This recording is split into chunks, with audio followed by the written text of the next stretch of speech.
네, 안녕하십니까? 오늘 다시 여러분들 맞게 돼서 반갑습니다. 제가 스크린 쉐어하도록 하겠습니다.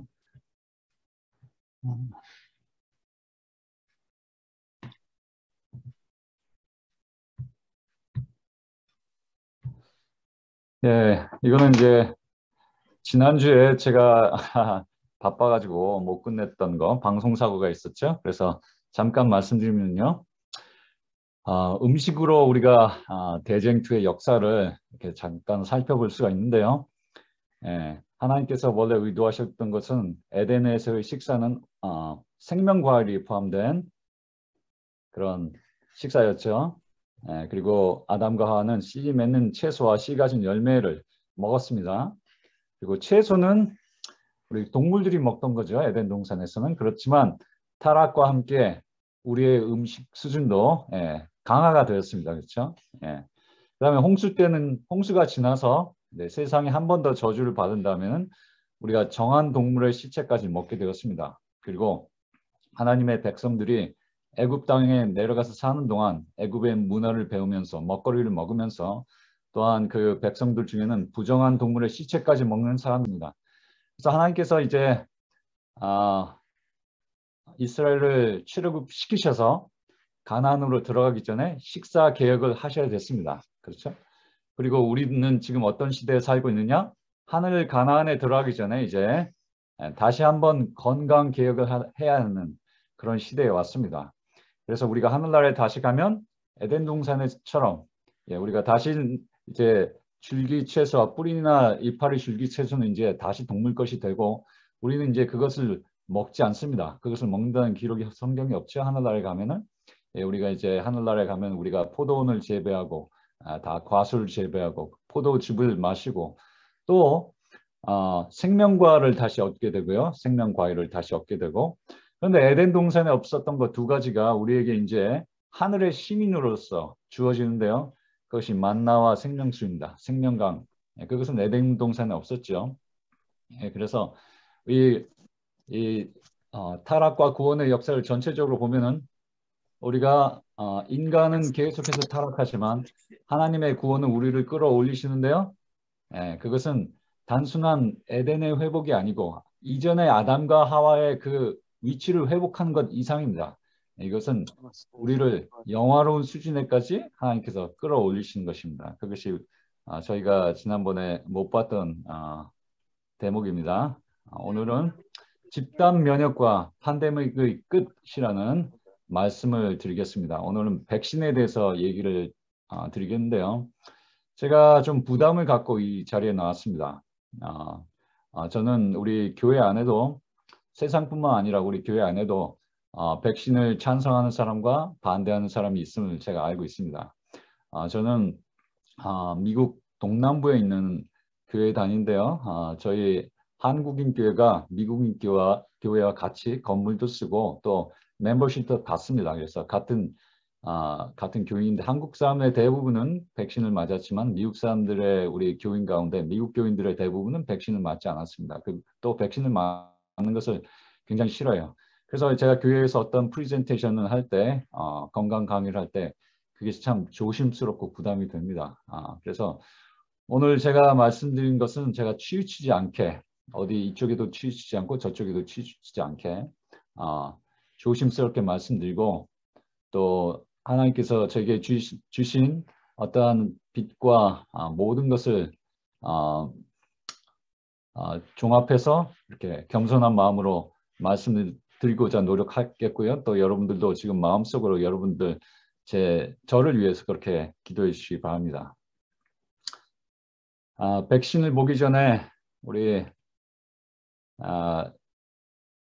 이 백신의 역사에서 굉장히 중요한 자리를 차지하고 있는 천연두에 대해서 조금 잠깐 말씀드리겠습니다. 천연두는 두창 혹은 마마라고 얘기도 했고요. 그 다음에 영어로는 스몰팍스라고 그렇게 얘기했습니다. 이 천연두야말로 인류 역사상 둘째가라면 서러울 만큼 가장 인류를 많이 괴롭혔고요. 많은 사망자를 낸 질병이었습니다. 이 천연두와 그 다음에 그 1등 1등 자리를 놓고 천연두와 그 흑사병이 이렇게 예? 다툰 거죠. 예. 천연두는 굉장히 무섭습니다. 걸렸다 하면 치사율 30%. 우리가 지금 이 코로나 바이러스 때문에 두려워하고 그러는데요. 예?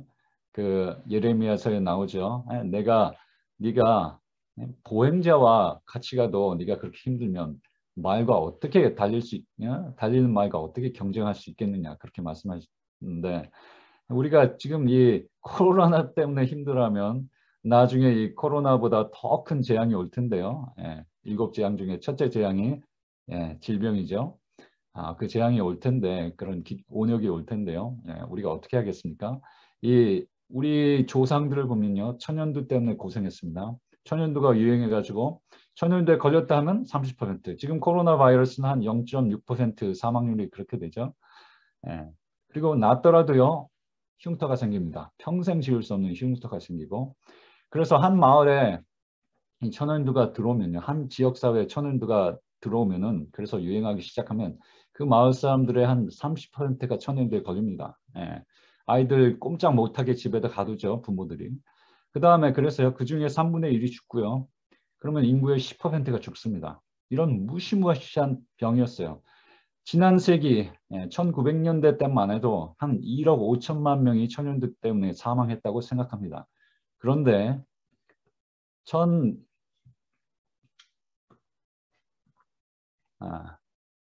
진행이 안 되나요? 네.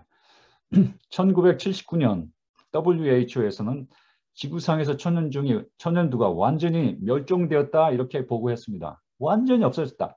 한 사람도 그 이후에요. 여태까지 한 사람도 천연두에 걸렸다는 확증받은 일이 없습니다. 그게 어떻게 그렇게 된 일입니까? 이렇게 무서웠던 무시무시한 병이 수억 명을 죽였던 이 천연두가요. 어떻게 지구상에서 없어졌을까요? 그것은요. 백신 덕택입니다. 백신. 1500년경 중국에서는 어떤 일을 했냐면은 천연두에 걸린 사람의 피부에 이렇게 침을 꽂아가지고요. 고름을 묻힌 다음에 고름을 조금 묻혀가지고 건강한 사람의 피부에다 그것을 주입해가지고요. 천연두를 예방하려고 했었습니다. 근데 이제 부작용이라면 어떤 경우에는 진짜 천연두에 걸려버리는 거죠. 그 사람이. 어떤 경우에는 아주 약하게 천연두를 앓은 다음에 그냥 나아버리는 것입니다. 이런 방법을 써서 inoculation 그렇게 접종하는 방법을 썼습니다. 중국 사람들이. 그것이 이제 조금 더 발달돼 가지고는 이 고름이 이제 딱딱해졌을 때 그것을 가루로 만들어 갖고 이렇게 코에다 묻히든지 흡인하는 것입니다.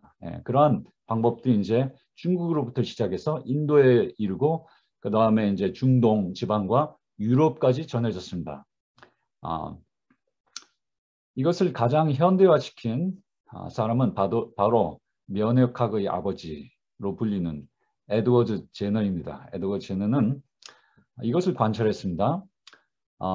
사람에게 천연두가 있는가 하면 소에게는 우두가 있습니다. 우두. 이것이 아주 비슷해요. 비슷한데 제너가 관찰을 해보니까 이 우두에 걸린 이게 사람도 옮습니다. 그 소의 카우팍스이지만 이것이 사람에게도 옮겨오는데 이것을 앓은 사람은요 죽지 않습니다. 그리고 또한 좋은 것은 이 우두를 앓은 사람은 천연두를 앓지 않는다는 것을 발견을 했어요. 그래서 이런 실험을 했습니다. 젖을 짜는 아줌마가 우두에 걸린 사람이 있었는데 거기서 농양을 빼가지고 그것을 이제 좀 묻혀가지고 제임스라는 아이한테 그 아이 피부에 준 거예요. 거기를 접종을 한 거예요.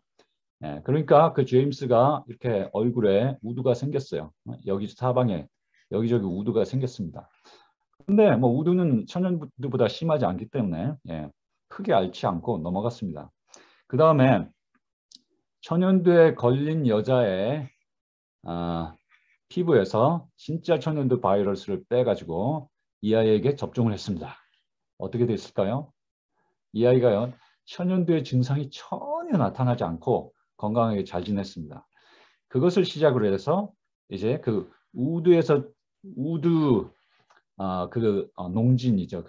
그런 것들을 고름을 우두에서 나온 고름을 갖다가 아이들한테 접종을 시작한 것이었어요. 예. 그것이 바로 그 우두가 최초로 나온 백신이었습니다. 예.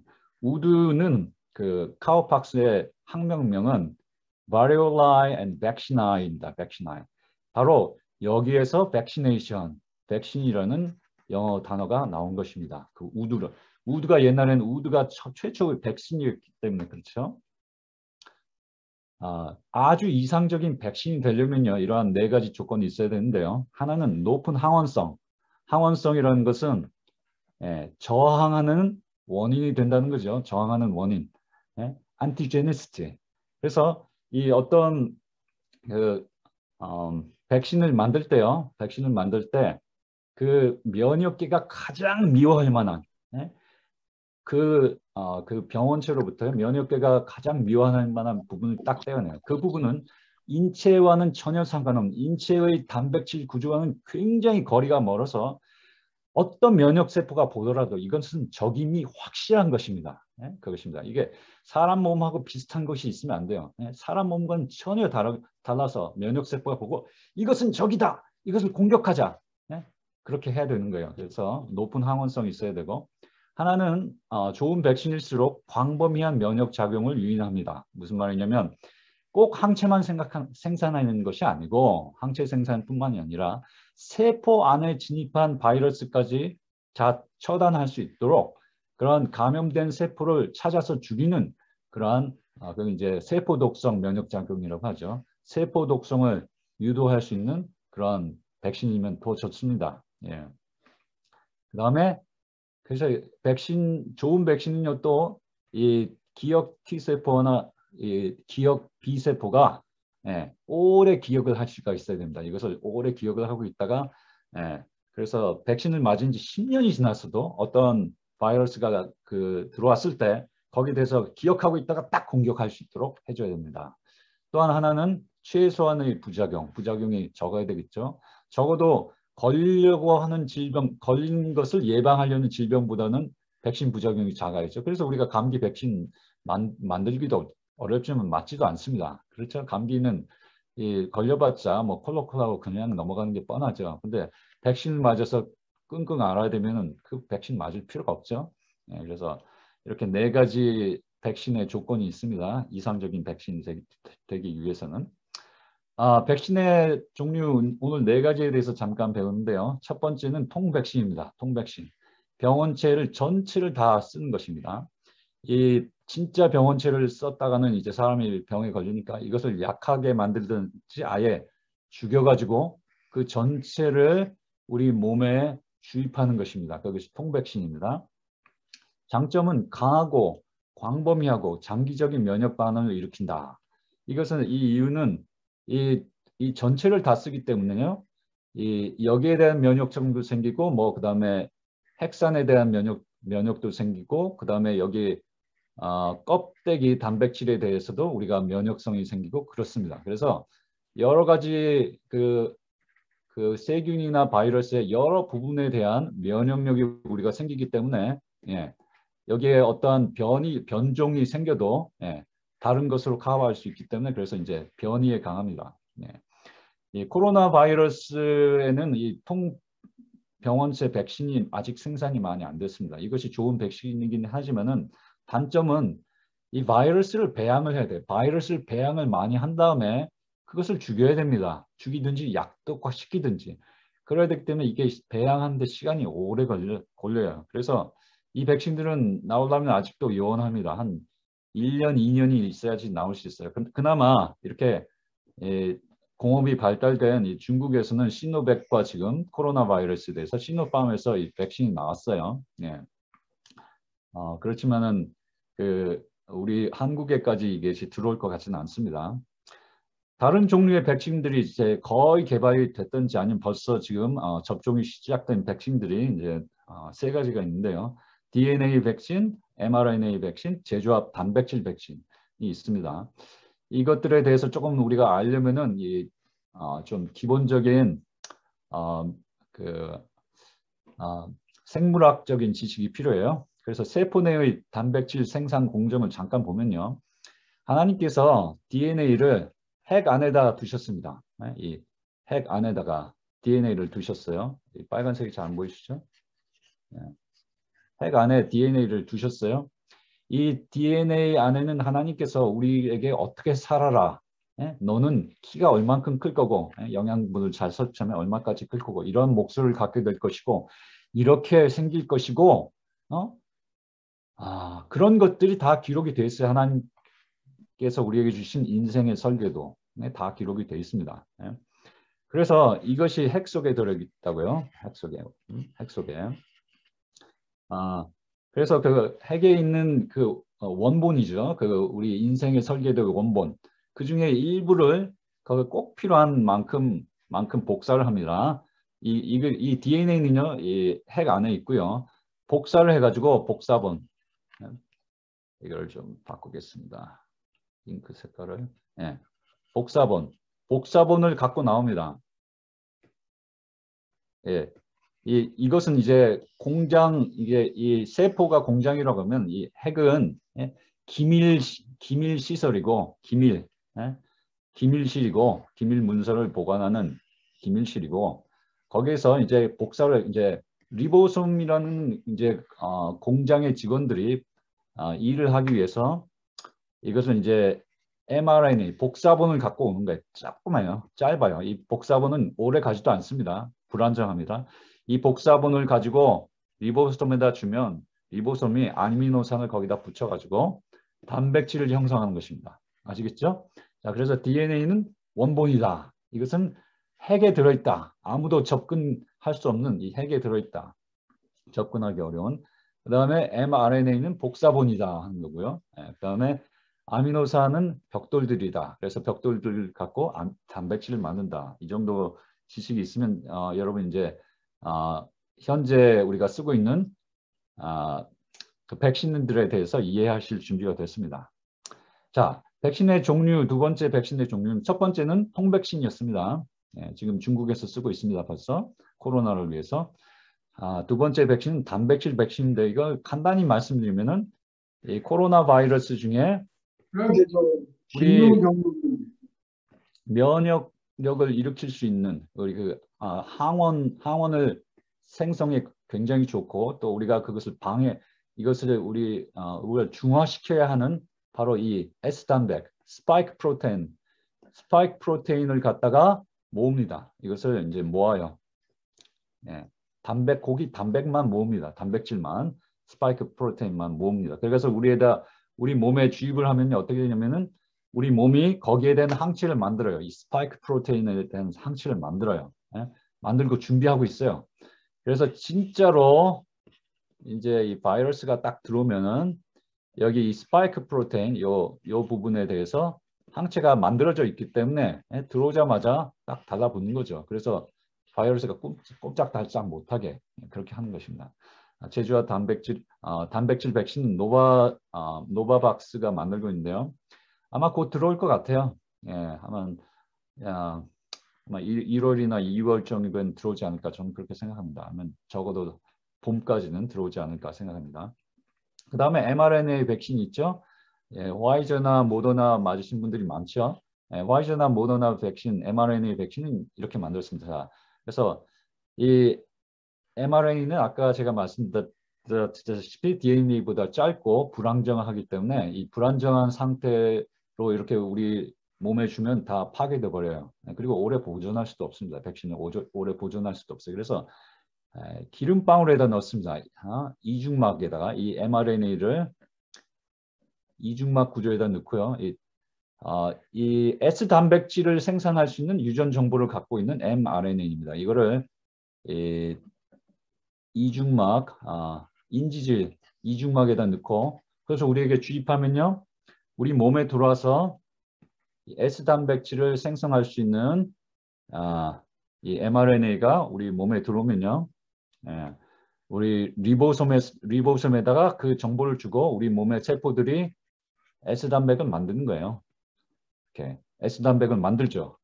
그러면은 이 S단백이 우리 몸에서 원래 갖고 태어난 단백질이 아니기 때문에 여기에서 면역 세포들이 이것을 갖다가 우리 몸에서 만든 것이긴 하지만 그래도 종이 다른 단백질이기 때문에 여기에 대해서 공격을 하고 그 다음에 그것을 기억을 하고 있다가 항체를 갖고 있다가 진짜 바이러스가 들어올 때 이걸 똑같이 생긴 것이 들어오기 때문에 S 단백질을 갖고 있기 때문에 여기에 대해서 공격을 하는 거죠. 그래서 바이러스 꼼짝 못하게 하는 것입니다. 예. 그 다음에 네 번째 종류의 백신은요. DNA 백신인데요. DNA 백신은 조금 더 복잡합니다. 이것은 이 S 단백질을 만들 수 있는 DNA를요. 이 전달자, 우송을 해주는 바이러스가 있어요. 여기 이 바이러스는요. 우리의 몸에 거의 무해합니다. 감기 바이러스에 감기 바이러스가 보면 돼요. 예. 감기 바이러스, 아데노 바이러스입니다.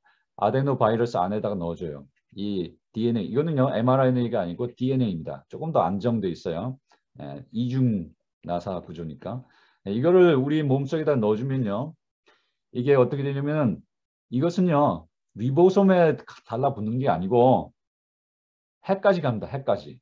해까지 가서 자기 짐을 풀어놔요. 자기 짐을 풀어놓으면, 여기서 여기 이 핵에서 여기에 대한 mRNA를 만들고 이걸 카피해가지고 mRNA가 나가서 리보솜에 나가면은 리보솜이 요거를 가지고 S단백을 만들어냅니다. S단백을 만들어내면 여기에 대해서 우리 몸이 면역 반응을 시작하고 그 다음에 진짜 S단백질을 가진 바이러스가 들어왔을 때 그 원래 항체가 형성이 돼 있으니까 이것을 금방 중화시켜 버리는 거죠. 그것이 이 DNA 전달체 벡터 백신, 전달체 백신은 보통 아데노 바이러스를 씁니다. 이 DNA를 우리 사람의 세포, 핵까지 가져가는 그런 방법입니다. 근데 여기는 제가 대단한 우려를 하고 있습니다. 저는 이 아스트라제네카나 얀센에서 나온 이 DNA 전달체 백신을 굉장히 저는 이게 선호하지 않습니다. 여기에 대해서 반대하는데요. 그 문제는 뭐냐면 바이러스 유전자가 사람의 게놈에 삽입될 가능성이 있어서 그렇습니다. 자, 우리 사람 핵입니다. 사람 핵에 하나님께서 우리에게 이렇게 살라고 하신 DNA가 있다고 그랬습니다. 보통 때는 이렇게 이중 가닥으로 대단히 꼬여 있어서 굉장히 안정 상태에 있습니다. 그렇지만 세포 분열을 할 때는요, 이 DNA 가닥이 다 풀립니다. 복사를 해야 되기 때문에 DNA 가닥이 다 이렇게 머리를 이렇게 따았다가 이렇게 다시 풀어놓는 것처럼 다 흐트러져 있어요. 바로 이럴 때 이 바이러스의 DNA가 바로 옆에 있으면 이것이 우리 사람의 DNA 안에 들어갈 가능성이 있어요. 그것은 이 가능성에 대해서는요, 이 DNA 백신에 대한 처음 이런 착상 단계에 있을 때 20년 전에 벌써 의사들이 이렇게 되면 어떻게 하지? 이 바이러스 유전자가 사람의 게놈에 들어가면 어떻게 해나? 그런 우려를 많이 했습니다. 그렇지만 이 우려가 한 번도 제가 이렇게 PubMed 그 온라인으로 서치를 해보니까 아직도 이 우려가 완전히 해소됐다는 증거가 없어요. 그냥 이 정부에서도 이것이 이 DNA 바이러스 DNA가 사람의 DNA 안으로 들어온다는 증거 없음 이렇게밖에 얘기 안 합니다. 그렇게 안 된다는 것이 아니라 그렇게 된다는 증거가 없다 그렇게 얘기합니다. 그렇지만 저는요 대단한 우려를 갖고 있습니다. 왜냐하면 우리 세포가요 성전이면 핵은요 지성소나 마찬가지입니다. 거기에 하나님께서 우리에게 어떻게 살아라고 말씀하신 그 명령이 다 기록되어 있어요. 그런데 이 바이러스라는 녀석을 우리 그 DNA 바이러스의 DNA를 우리 사람의 DNA가 있는 그 장소까지 옮긴다는 게 저는요 이것을 전혀 찬성할 수가 없어요. 자, 코비드-19 백신들의 비교를 보면요. 이 두 가지는 한국에 없습니다. 아직 한국에 없고 이 두 가지가 있죠. 두 가지가 있습니다. 화이저와 모더나가 지금 있고요. 그 다음에 이미 보급 중이고 그 다음에 효능이 높습니다. 맞은 사람 중에 95%가 바이러스에 걸릴 가능성이 별로 없어요. 그렇지만 그렇지만 이제 변종이 되면 될수록 이 효과는 낮아지기 시작합니다. 지금은 모르겠어요. 이제 새로운 게 또 등장했으니까. 그다음에 이것이 제일 문제는요. 장기 부작용은 모릅니다.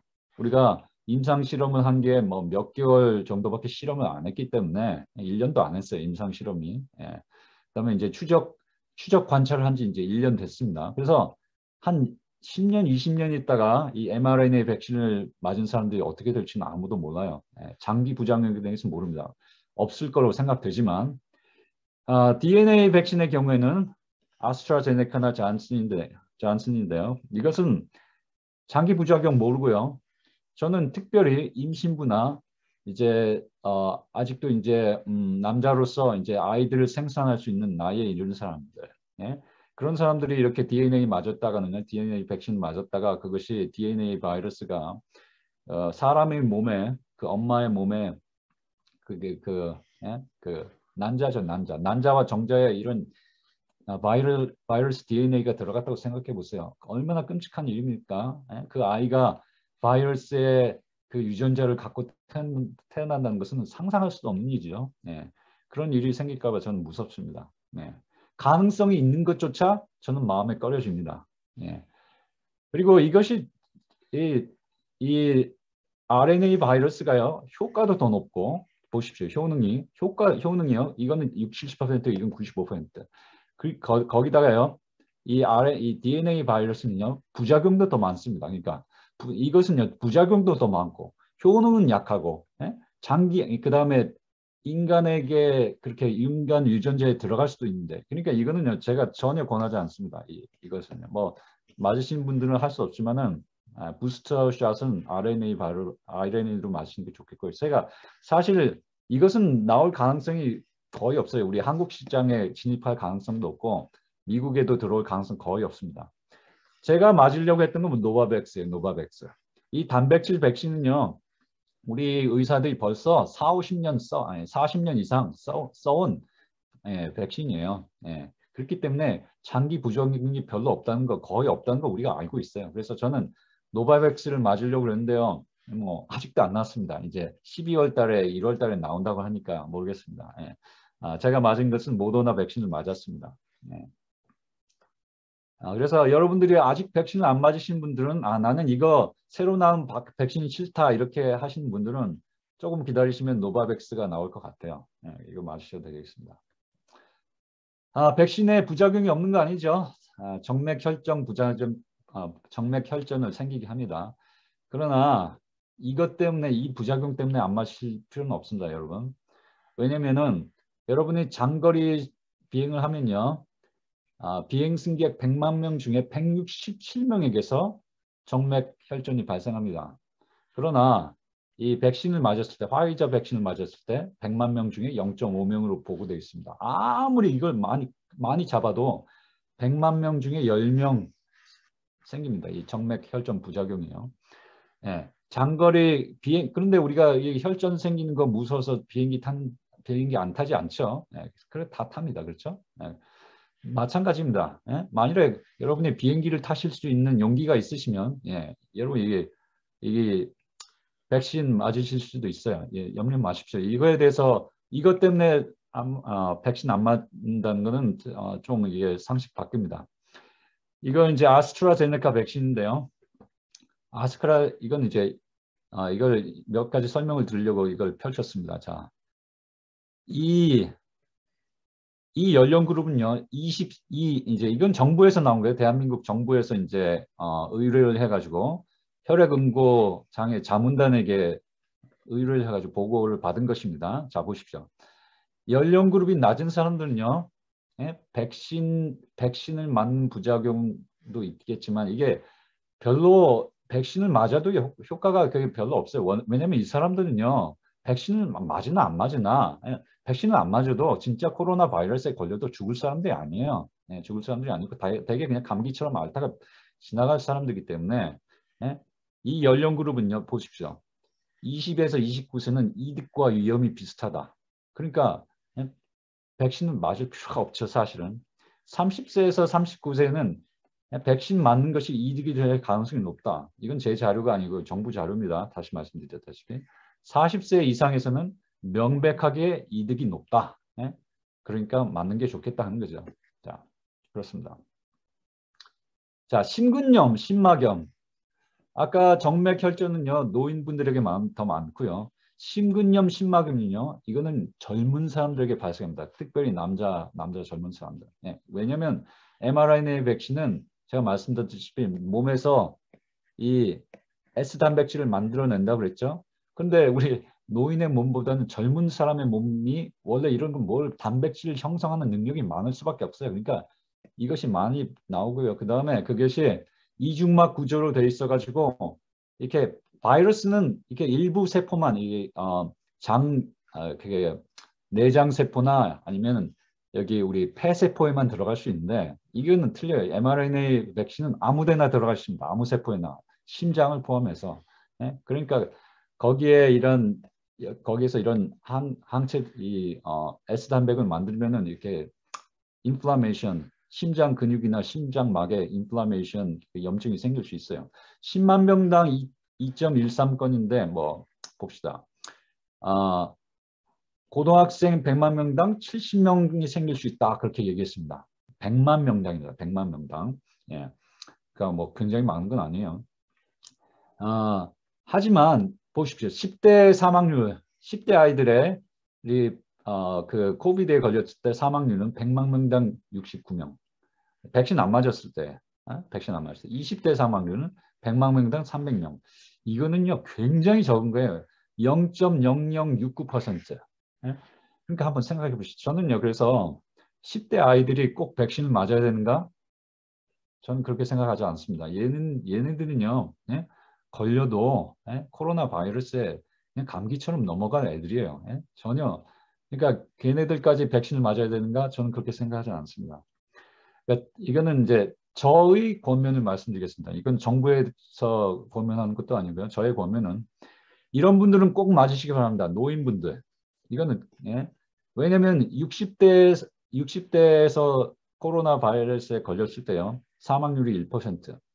70대 분은요. 10%입니다. 10%. 이거는 100만 명 중에 예? 이건 10대 아이들은요. 100만 명 중에 60명이 죽고 70명이 죽지만은 예?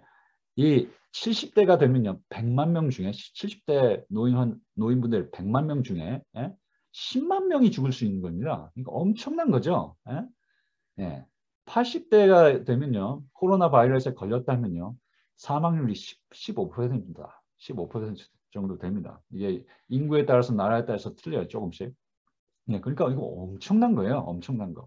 그러니까 노인분들은 반드시 맞으시기 바라고요. 만성 질환자들, 노인이 아니더라도 내가 50대, 40대, 50대, 60대인데 호흡기 질환, 심혈관계 질환, 암, 당뇨, 면역 질환, 그다음에 간, 신장 질환, 스테로이드 등의 면역 억제제 투여자 이런 분들은 꼭 맞으시고요. 젊은 사람이더라도 비만한 사람은요 조심해야 돼요. 예. 중환자실에 입원한 적 많습니다. 젊은 사람도요. 특별히 이제 고기를 많이 먹고 설탕 좋아하고 이런 사람들. 예? 또 이런 위험인자가 없더라도요. 나 고기 많이 좋아하고 튀긴 거 많이 먹고 제가 두 번째 강의 시간에 말씀드렸죠. 설탕 좋아하고 이런 사람들은요. 면역력이 약해서 죽지는 않다 하더라도 코비드 바이러스에 걸렸을 때 입원할 가능성이 높습니다. 그러니까 그분들도 맞으시는 게 좋겠고 그렇지 않은 분들 젊고 건강 생활하고 있고 네? 뭐 질병도 없고 이런 분들은 내가 꼭 맞아야 되나 생각해 보시기 바랍니다. 그건 이제 하나님께서 지혜를 주시고 맞으시는 걸 결정을 하세요. 예? 꼭 백신 맞는 건 자기를 위해서 맞는다기보다 다른 사람을 위해서 맞을 수도 있습니다. 그렇죠? 내 부모를 위해서 내 부모가 나이가 많다. 내 아이가 항암 치료를 받고 있다. 그래서 내가 걸렸다가는 내 아이가 큰일 난다. 그래서 맞을 수도 있고 아니면 우리 학교에서는 백신을 안 맞으면은 학교 못 들어오게 한다. 그러면 내가 수업을 받아야겠다. 그렇게 맞을 수도 있겠죠. 네, 그건 여러분이 알아서 결정하십시오. 그리스도인들은 이렇게 의학적인 결정을 해야 되는데요. 의학적인 결정뿐만 아니라 모든 결정을 해야 되는데 무엇을 먼저 생각해야 하는가? 여러분들이 백신을 맞을까 안 맞을까? 추가 접종을 맞을까 안 맞을까? 결정할 때요. 무엇을 먼저 생각해야 하냐면 이것은 내 몸이 아니라는 거예요. 그걸 먼저 생각하십시오. 너희 몸은 너희가 하나님께로 받은 바 너희 가운데 계신 성령의 전인 줄 알지 못하느냐? 너희는 너희 값이 아니라 값으로 산 것이 되었은즉 그런즉 너희 몸을 하나님께 돌리라. 그래서 우리가 백신을 맞을까 안 맞을까 결정하기 전에 우리는 정말로 기도하면서 하나님 이 몸을 어떻게 사용해야 될지 내게 알려 주십시오. 그렇게 구해야 되겠어요. 그렇죠? 그래서 사도 바울의 권면은 이렇습니다. 너희가 먹든지 마시든지 무엇을 하든지 우리가 백신을 맞든지 안 맞든지 하나님의 영광을 위해서 해야 돼요. 백신을 맞더라도 하나님의 영광을 위해서 백신을 맞는 거고 백신을 안 맞더라도 하나님의 영광을 위해서 안 맞는 거예요. 자, 보십시오. 저는 제가 보니까 사람들이 백신을 안 맞기에는 코로나 바이러스가 무섭고 백신을 맞기에는 백신 부작용이 무섭고 그래서 이거 가운데 내가 뭘 선택해야 될지 모르겠다. 그건 세상 사람들이 하는 거예요. 세상 사람들이. 우리는요 틀려요. 저는요 우리 의사들 가운데서 백신 가장 늦게 맞은 사람인데 왜냐하면 저는 딱 처음부터 보니까 노바백스가 가장 좋겠다 그렇게 했어요. 그래서 기다렸습니다. 안 맞고 기다렸어요. 그래서 나는 뭐 젊고 건강 생활을 하고 있기 때문에 백신 뭐 이거 바이러스 들어도 걱정 없다. 안 맞겠다. 딱 그렇게 결심을 했어요. 근데 맞게 된 이유는 제가 그 다니엘 금식을 하게 됐습니다. 한국 사람들 대상으로 미국 사람들은 뭐 백신 상관없지 않은 사람들이 많지만 한국 사람들을 모아놓고 이제 다니엘 금식을 해야 되는데요. 우리가 마스크를 벗고 먹어야 됐어요. 근데 이 사람들에게 제가 이제 어떠한 그러니까 위협적인 사람으로 보이지 않기 위해서 이 사람들이 걱정하지 않기 위해서 제가 백신을 맞았습니다. 그 전도회를 위해서 맞았어요. 마치 예, 디모데가 할례를 받을 필요가 없었죠. 구원과 상관이 없지만 그렇지만 사도 바울이요 전도를 위해서 그 디모데에게 할례를 시켰습니다. 그렇죠? 마찬가지예요. 여러분이 그러한 마음으로 백신을 맞으시고 또한 그러한 마음으로 하나님께 영광을 돌린 마음으로 여러분들께 하나님께서 또한 어떤 기별을 주셨으면 그래서 백신을 맞지 마시기 바랍니다. 그래서 우리는 두 가지입니다. 하나님의 영광과 다른 사람들의 유익을 위해서 하는 것입니다. 우리가 하는 모든 것의 동기가 하나님의 영광, 다른 사람들에게 하나님께 영광, 다른 사람들에게 유익. 다른 사람들에게 주는 유익 중에 가장 큰 유익은 그 사람들을 구원하는 것이죠. 그것이 우리의 항상 마음에 있어야 되겠습니다. 그리스도인들의 의사를 결정하는 7가지 준거 사항들. 이것은 꼭 백신뿐만이 아니고 우리가 직업을 선택할 때, 우리가 이사 가기 전에 차를 살 때, 무슨 여행 계획을 세울 때, 무슨 일을 하든지 이것들을 생각을 해야 돼요. 하나는 자기의 동기를 관찰하는 것입니다. 내가 이 대학교에 가는 것이 이 학문 이 수업을 듣고 싶은데 이것이 나의 유익을 위해서 그렇게 하는 것인가? 잘 살펴봐야 되는데 이기심이 동기가 아닌지 아니면 내가 정말로 하나님께 영광을 돌리기 위해서 그렇게 하나? 다른 사람의 구원을 위해서 이렇게 추진하고 있는가? 이것이 만일에 하나님께 영광이 되는 것이고 다른 사람의 구원이 도움이 되는 것이면요. 우리가 추진할 수 있습니다. 그런 마음에서 기도를 해도 기도회가 응답을 받고요. 하나님 그렇게 되는 거예요. 그렇죠? 그런 마음에서. 그래서 그 다음에 이제 기도를 하죠. 기도를 하면요. 성령님께서 우리에게 말씀하실 때가 있습니다. 분명하게 말씀하실 때가 있고 아니면요. 하나님의 개입이 보일 때가 있습니다. 그래서 하나님께서 문을 여시고 닫으시는 게 보일 때가 있습니다. 그것을 살피는 거죠. 그 다음에 양심의 제가를 받아야 됩니다. 제가 이것은 이 밑에다 뒀습니다. 왜냐하면 이 양심은요. 죽은 양심도 있고 더러워진 양심도 있고 무뎌진 양심도 있고 어떤 사람은 너무 예민한 양심도 있고 여러 가지 양심이 있기 때문에 양심이 항상 이 모든 것의 기준이 되는 건 아니에요. 그렇지만 양심이 찔릴 때 우리가 그것을 행해서는 안 됩니다. 그래서 이제 양심이 세 번째고 그 다음에 제일 밑에 있는 것은 바닥에 있는 것은 감정입니다. 어쩔 때는 이것도 괜찮고 오케이를 받았으면 그 다음에는 우리가 그냥 좋아하는 대로 할 수 있어요. 그렇죠? 우리가 항상 모든 그리스도인들마다 똑같은 남색 정장을 해야 되는 건 아닙니다. 어쩔 때는 초록색도 입을 수 있고 자기가 취향에 맞게 할 수 있습니다. 하나님께서 그렇게 만드신 거예요. 그 다음에 감정에게 마지막으로 물어보는 거예요. 그 다음에 이건 주관적 요소고요. 객관적 요소도 우리가 물어봐야 합니다. 왜냐하면 우리가 안 그러면 우리가 치우쳐요. 제일 중요한 객관적 요소는 하나님의 명령은 무엇이라고 말씀하시는가? 하나님의 계명은 이것을 하라고 허락하시는가 물어봐야 돼요. 여기서 벗어나는 것은요. 우리가 아무것도 해서는 안 됩니다. 그렇죠? 그 다음에는요. 성경의 교훈을 적용해야 돼요. 내 상황에 적용되는 예수님과 선지자들의 모본이나 가르침이 있었는가? 이것도 약간의 어떻게 보면 주관적인 이런 적용의 가능성이 생기죠. 그렇기 때문에 반드시 십계명과 맞아야 되겠습니다. 그렇죠? 예. 그래서 예수님께서는 이 바리새인들을 이렇게 대하셨으니까 나도 그렇게 나를 공격하고 나를 그런 사람들에게 대해서 이렇게 말해야 되겠다. 그렇게 아이디어가 생기는 거죠. 그 다음에 이것도 오케이 되면 그 다음은요. 우리가 이성적 객관적인 분석을 해야 돼요. 세상 사람들도 이건 합니다. 그래서 세상 사람들도 똑똑한 사람들은요. 감정에 치우치지 않고 객관적 이성적으로 분간을 해요. 예수님께서 망대를 세우기 전에 앉아가지고 계산을 먼저 하라고 그랬어요. 그래서 망대가 다 세워지지 못하고 준공되지도 못하고 끝내는 일이 없도록 그렇게 하라고 하셨어요. 그래서 객관적인 지식을 우리가 탐구를 하고 전문가의 권고를 받고 자기 자신의 재능과 능력과 경험을 정말로 정밀하게 판정을 하고 그 다음에 일을 추진하는 거예요. 이것은 백신도 마찬가지입니다.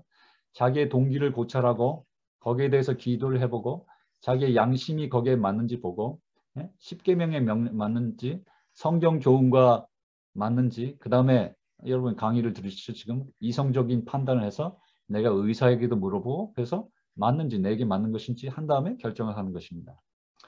그렇지만 백신을 양심적으로 거부하는 사람들이 있어요.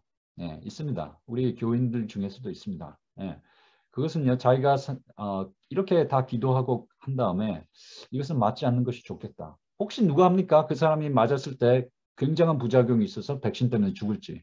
그거는 아무도 모르죠. 하나님께서는 아십니다. 이 사람이 기도할 때 하나님께서 맞지 말라고 하시는 것도 느꼈다면 내가 양심상 맞지 않겠다 이렇게 한다면요. 우리는 이런 사람들에게 어떻게 대우해야 될까요? 네? 성경은 분명히 얘기합니다. 타인이 자기 양심을 나의 양심을 다른 사람들의 어떤 준거로 삼아서는 안 됩니다. 강요해서도 안 됩니다. 타인이 그 양심을 지킬 수 있도록 도와줘야 됩니다. 로마서 14장, 고린도전서 8장과 10장을 보면 이 우상에게 바친 재물에 대한 얘기가 나오죠. 우상은 아무것도 아닌 것을 성숙한 그리스도인은 알고 있습니다. 그래서 우상에게 바쳐진 이 고기 먹어도 이것이 우리에게 하나도 영적으로 손해가 없다. 그것을 이제 성숙한 어떤 지식이 많은 그리스도인은 알고 있었어요. 그렇지만 방금 예수님을 믿기 시작한 사람들은요. 우상의 재물을 먹는 것은 우상의 그 숭배에 참여하는 것이고 이것은 난 양심상 할 수 없다. 이렇게 믿는 사람들도 있었습니다. 그렇죠? 그런 사람들에 대해서 바울은 뭐라고 얘기했냐면 너희 먼저 믿은 사람들은 너희 자유함이 그 약한 자들에게 거친 것이 되지 않도록 조심하라고 그렇게 말했어요. 그래서 우리는요. 타인이 그것이 별거 아닌데 그거 해도 괜찮은 건데 저 사람은 양심 찔린다고 못하네. 그런 경우가 있습니다. 백신이 그 경우죠. 그럴 때 우리는 그 사람들의 양심을 존중해 주고 그 사람들이 양심을 지킬 수 있도록 심지어는 도와줘야 됩니다. 그것이 우리의 의무입니다. 이 하우바일 목사님이 그 퍼스널 리바이벌이라는 책을 쓰신 하우바일 목사님은 이제 독일 분인데요. 이 코로나 위기에 대해서 이렇게 말했습니다. 코로나 위기는 마지막 사건들의 진행을 가속시킨다. 엑셀러레이터다. 그 다음에 중요한 것은 개인적인 건강 계획을 완성할 때가 되었다. 그 다음에 코로나 바이러스가 전개되는 것을 통해서 교회가 장래의 일들이 어떻게 전개될지 배우는 시간이다. 그렇게 말씀했는데요. 이 중에서 하나 배울 거는 제가 하나 배운 게 있어요. 이 코로나와 백신, 그 다음에 백신을 강요하는 것을 보면서요. 각 나라에서 이제 이 강도를 높이고 있죠. 백신을 맞으라. 이렇게. 여기에 대해서 제가 우려가 있습니다. 자, 저는 제가 말씀드렸다시피 제가 백신 반대하지 않습니다. 저는요, 백신을 누구나 맞아야 된다 이렇게 생각하지 않고요. 또 백신을 맞으면 이건 죄다. 백신 절대 맞으면 안 된다. 저는 그것도 반대합니다. 그것은요, 각자의 양심과 지식과 상황에 따라서 하나님께서 지혜를 주신 대로 행하시기 바랍니다. 그런데요, 제가 진짜로 반대하는 것은 양심대로 내가 맞지 않겠습니다. 나는 그것이 하나님 뜻이라고 생각하지 않습니다. 이렇게 생각하는 사람에게요. 강제한 것. 그것은요. 하나님의 방법이 아니라고 생각합니다. 이 백신의 강요는요. 짐승의 강요의 밑그림입니다. 똑같다는 게 아니고 짐승의 표가 아직 아니죠. 그러시면요. 보십시오. 백신의 장려 단계가 있었습니다. 유익에 대해서 홍보합니다. 이것을 맞으면 좋습니다. 정부에서 하다가요. 그 다음에 심지어는요, 미국 정부에서는요, 돈도 줍니다. 돈도 주고 뭐 그런 일도 있었어요. 그 다음에 백신 안 맞으면 이제 이건 부도덕한 일이야. 이 사람이 있기 때문에 이 사회에 아직도 바이러스가 돌아다니고 있다. 이 사람 때문에 다른 사람들이 손해보고 있다. 이렇게 얘기하고요. 그 다음에는요, 범죄 간주 단계까지 갈 수 있습니다. 갈 수 있습니다. 벌금과 구금령. 이건 중국에서 그런 일을 하고 있죠. 네. 그런데요, 나중에는 이제 짐승의 표가 등장할 텐데요. 이때도 똑같이 갈 겁니다. 처음에는 장려 단계. 그래서 이 짐승의 표를 받는 것이 좋습니다, 여러분. 한 날을 정해갖고 이 날을 예배의 일로 정하는 것이 좋습니다. 개인적으로 사회에 유익합니다. 이렇게 홍보 차원에서 장려 단계에 가다가요. 나중에는요, 그것을 따르지 않는 사람들에게 부도덕으로 간주합니다. 의무화시키고요. 그 다음에 기본권, 매매권을 박탈하고요. 학교 못 다니게 하고 교회 못 다니게 하고 그렇게 합니다. 그 다음에 결국에는요, 벌금형에 물리고 구속형, 나중에 최후에는요, 성경 말씀을 보면 사형까지 시킵니다. 이것을 보면서 이 백신 강요의 흐름을 보면서 저는요, 이 나중에 이 666 짐승의 표가 어떻게 강요될지 이렇게 볼 수가 있는 것입니다. 우리가 그래서 정신을 똑바로 차리고 우리 종교 자유를 지킬 수 있도록 그렇게 해야 되겠습니다. 인간의 죄를 끝내는 항체 백신이 있습니다. 인간에게 주어졌을 때 이것이 인간으로 하여금 죄를 이길 수 있게 하는, 죄와 저항하게 하는 항체 백신이 있는데, 여러분 그것은 십계명일까요? 십자가일까요? 둘 다 이 한자어로 십자가 있는데요. 십계명인가 십자가인가? 십계명으로 생각하는 분 계세요? 십계명을 우리가 암송하면, 그래서 이걸 하나님께서 죄라고 했으니까 죄에 안 질 수 있다, 이렇게 생각하시는 분 계십니까? 아니면 십자가가 우리에게 죄를 이길 수 있는 능력을 줍니까? 어떤 것입니까? 예수님께 이 니고데모가 찾아왔습니다.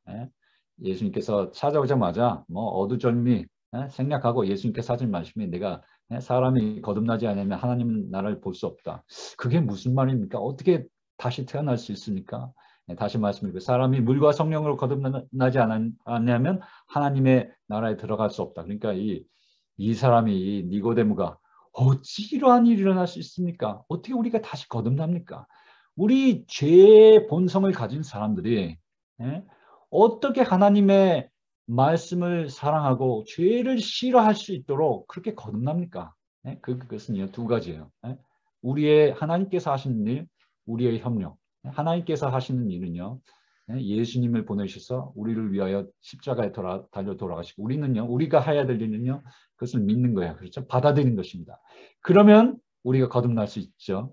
예수님께서 하신 말씀이, 여기에 대한 대답이, 어찌 그러한 일이 일어날 수 있습니까? 예수님의 대답이, 모세가 광야에서 뱀을 든 것 같이 인자도 들려야 하니 이는 저를 믿는 자마다 영생을 얻게 하려니라. 여기에서 모세가 왜 광야에서 양이 아니고 뱀을 들었을까? 저는 여기에 대해서 많은 고민을 했습니다. 여러분 그렇게 생각하신 적 있어요? 제가 만일에 사람들에게 가서 예수님은 뱀입니다, 우리를 위한 뱀입니다, 그렇게 하면요, 끔찍하게 생각하죠. 제가 신성모독이라는 그런 비난을 받을지도 모르겠습니다. 그래서 예수님을 뱀이라고 얘기하면. 그런데 성경은 분명히 얘기했거든요. 예수님이 뱀과 같이 달려 돌아가셔야 돼요. 이 비밀은, 그 이유는 창세기 3장 14절에 보면 뱀이 저주를 받았습니다. 그래서 뱀은요, 저주받은 동물의 상징이고요. 사람을 뱀이라고 했을 때는 그 사람은 저주를 받았다는 그 얘기가 되는 거죠. 신명기 21장에 보면 예수님, 그 나무에 달린 자는 저주받은 자라고 그렇게 말했어요. 그런데 예수님께서 나무에 달리셨죠. 우리를 위하여 저주받은 자가 되신 것입니다. 그렇죠? 우리를 위하여 저주받았다고 갈라디아 3장 13절에 말했고, 그 다음에 고린도후서 5장 21절에는 하나님께서 예수님을요, 우리 대신에 죄를 삼으셨고 우리는 그 안에서 의로 삼으셨다, 그렇게 말씀하셨어요. 그래서 예수님께서, 뱀은요, 저주를 받아 죽으신 예수님을 상징하기에 가장 적합한 동물이었습니다. 예수님의 순전성, 예수님의 죄 없으심을 상징하는데 가장 좋은 동물은 양이고, 예수님의 용맹성, 당신의 백성들 보호하시는데 두려움 없이 당신의 백성들 보호하시는 분으로 상징하기에 적합한 동물은 사자고, 예수님께서요 십자가에 달리셨을 때는요 하나님의 저주를 받아서 정말 보기 싫고 이 뱀 좋아하는 사람 있습니까? 보기 싫고 누구나 멸시하고 우리에게 멸시받고 사람들에게 멸시받고 그 고통을 예수님께서요 십자가에서 당하셨는데 예수님의 그러한 상태를 묘사하기에 가장 적합한 동물이 뱀이기 때문에 그렇게 말한 것입니다. 그 예수님을요 우리가 받아들일 때 우리에게 이 면역 작용이 생기는 거예요. 이게 이제 이것만 마지막으로 말씀드리고 이제 질문 시간으로 넘어가야 되겠네요. 우리가 면역 주사를 맞을 때요, 우리 그 임파구 삼총사 우리 두 번째 시간에 말씀드렸죠. 임파구 삼총사가요 이 면역 주사를 맞고 준비를 합니다. 죄가 들어왔을 때 어떻게 반응할 것인가 준비를 합니다. 그래서 이 굉장히 미워합니다. 이것만 들어와 봐라. 이것만 들어와 봐라. 내가 가만히 있지 않겠다. 그래서 죄가 실제로 그 바이러스가 실제로 들어왔을 때요. 바이러스를 박멸합니다. 십자가가요. 우리 마음에 들어올 때요. 우리가 그것을 받아들일 때요. 우리의 이 의지력, 이성과 감정 모두가 죄를 미워하게 됐습니다. 사랑에는 항상 미움이 있습니다. 우리가 내 자식을 사랑하면요. 내 자식을 해치는 것을 그것이 옆집 강아지든지 그것이 인터넷이든지 아니면 마약이든지 상관없이 어떤 질병이든지 상관없이 내 아이를 해치는 것을 대단히 미워할 것입니다. 우리도 마찬가지입니다. 우리가 예수 그리스도를 믿을 때요. 그것을 믿을 때요. 우리는 우리가 사랑하는 예수님을 십자가에 못 박은 죄를요. 대단히 미워하는 것입니다. 거기에 대해서 강한 거부감을 갖는 것입니다. 그것이 바로 하나님께서 내가 너로 여자와 원수가 되게 하고 그 말이에요. 우리에게 enmity, 우리와 죄 사이에 사단 사이에 enmity를 주셨어요. 그것을 주셨어요. 그것이 우리에게 available 합니다. 그래서요. 우리가 죄를 미워하게 되고요. 죄가 우리 마음속에 용수선 칠 때 아니면 밖에서 유혹을 들어올 때 거기에 대한 저항성이 생기는 거예요. 이 십자가의 백신은요. 제가 마지막 슬라이드로 그냥 넘어갈게요. 이것도 넘어가야 되겠습니다. 십자가의 백신은요. 꼭 우리를 위해서만 주신 게 아니에요. 이것은요. 우주의 거민들도요. 이 십자가에서 일어난 일을 보면서요. 하나님께서 우리를 피조물들을 얼마나 사랑하신가를 보게 됐고요. 그 다음에 죄가 얼마나 무서운 것인지 십자가에서 이 우주의 거민들이 알게 됐습니다. 모든 천사들이요. 십자가를 통해서 그가 알게 됐어요. 그래서요. 이 십자가가 우주의 모든 지적인 존재들에게 백신을 준 거예요. 그래서 다시는 이 우주에 죄가 들어오지도 않고 생기지도 않도록 하는 것입니다. 그래서 우주가 이 십자가 때문에 집단 면역이 생기고 안전해진 것입니다. 그것이 얼마나 감사한 일인지 모르겠습니다. 자, 이제 부족한 강의를 여기서 마치도록 하겠습니다. 지금 몇 분이 그 질문을 해오셨는데 시간이 이제 많이 없어서 제가 그 중에 겹치는 내용만 좀 제하고 말씀을 드리겠습니다.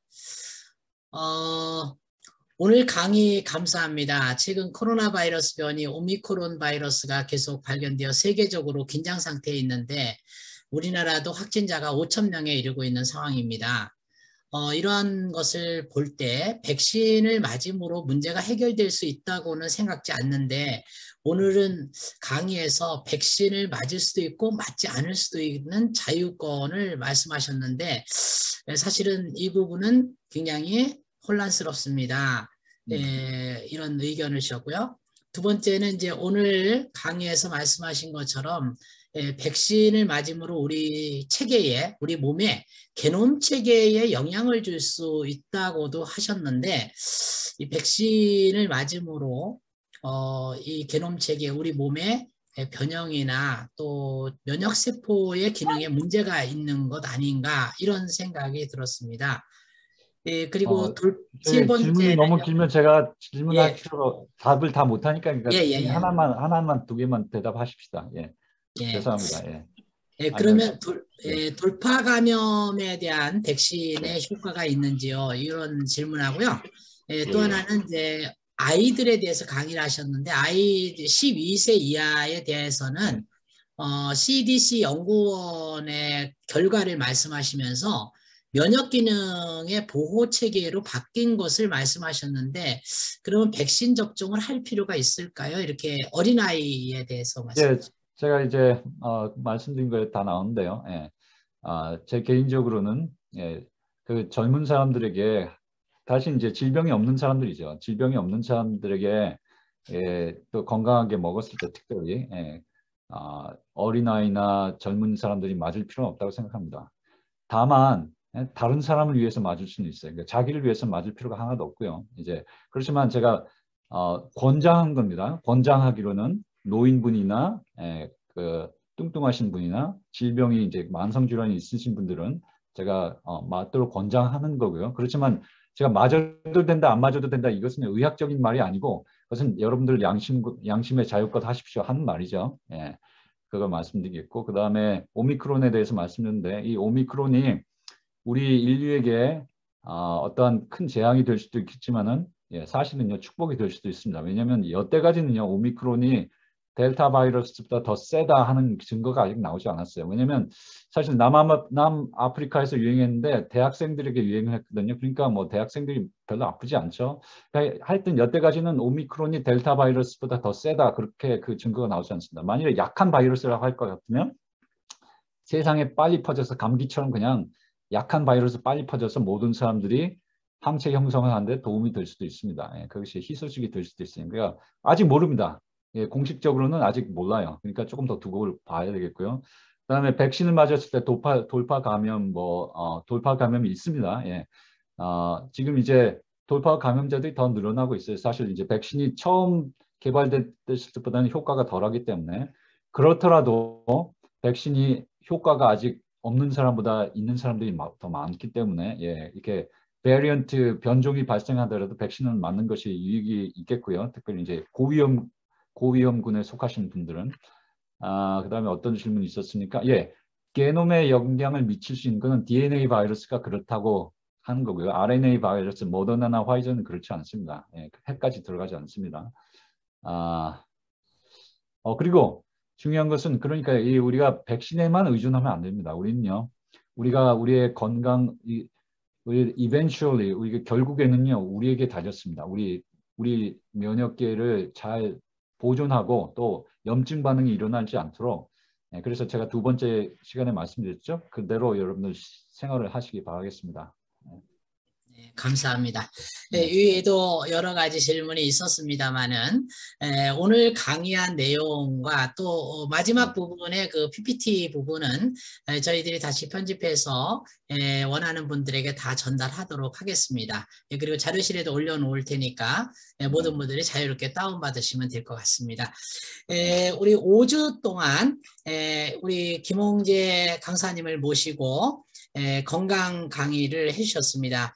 모두 우리 진심으로 우리 감사드리고 우리 5주 동안 저희 대학교에서 주최하는 건강 세미나에 정말 미국에서 아침 일찍 일어나셔서 강의해 주심에 진심으로 감사드립니다.